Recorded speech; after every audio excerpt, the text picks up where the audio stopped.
Nah, Oke, ini yang menarik. seru nih. Bisa trading saham tanpa loss atau rugi gitu. Ya, oke. Tadi itu sebenarnya pertanyaannya pertama soal investasi kan ya. Ini kadang-kadang sedikit berbeda, nanti kita jelasin sedikit soal investasi dan trading ini. Jadi pertanyaannya awalnya tadi soal investasi trading itu gimana cara kita menghilangkan paradigma banyak loss-nya begitu ya. Karena bicaranya soal investasi, jadi kita jelasin sedikit investasi ya. Investasi ini buat sobat Kopi Talk ya. Ini kan zaman sekarang tuh sebuah keharusan lah ya. Sebuah keharusan, kita harus berpikir ke arah sana. Mungkin itu nasihat buat saya dan buat sobat Kopi Talk semua. Jadi kita harus berpikir investment. Nah, investasi, kalau kita bicara soal investasi gitu, kita kan invest. Yang tergambar di kepala kita apa sih investasi? Invest yuk misalnya gitu. Saya investasinya di sini. Nah, yang kebayang di kita adalah itu kita taruh dana, modal kita atau uang kita di satu tempat dan kita biarin kan. Karena nanti suatu saat dia akan dalam asumsi dia akan bertumbuh. Misal contohnya investasi di properti. Saham juga demikian. Nah, pertanyaannya apakah investasi di properti atau di bisnis lain itu ada risiko nggak? Ada, tetap.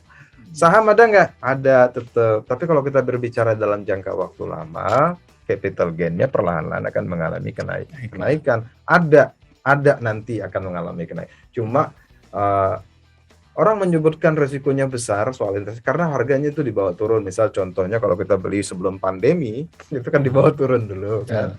Tapi kalau kita berbicara soal investasi, kita nggak pusing dengan setahun 2 tahun ini kan. Namanya kita invest, ditanya ngapain invest? Santai aja invest gitu. Kita investasi gitu, jangka waktunya lebih lama. Nah, itu paradigma yang pertama. Jadi kalau teman-teman memutuskan investasi dan itu harus gitu ya, kita bicaranya soal investasi, kita biarkan. Nah, nanti kita kalau bicara soal trading, nanti kita sisihin lagi. Jadi uang kita sisihkan sedikit lagi, pelan-pelan kita kumpulin untuk trading. Jadi dibedakan saja itu antara investasi dan tradingnya. Karena trading ini adalah perilaku investasi yang kita terapkan dalam waktu yang lebih cepat. Kita memilih sesuatu, misalnya katakanlah saham Telkom. Kita kan memilih, tapi kita jangka waktunya lama. Nah, itu pemilihan itu, metodenya, seluruhnya itu kita ambil, tapi kita terapkan dalam waktu yang lebih cepat. Jadi, saham yang akan mengalami kenaikan dalam waktu dekat. Kemudian nanti ada potensi turun lagi yang mana nih. Jadi, itu kita pakai untuk trading gitu. Jadi trading itu perilakunya sudah berbeda.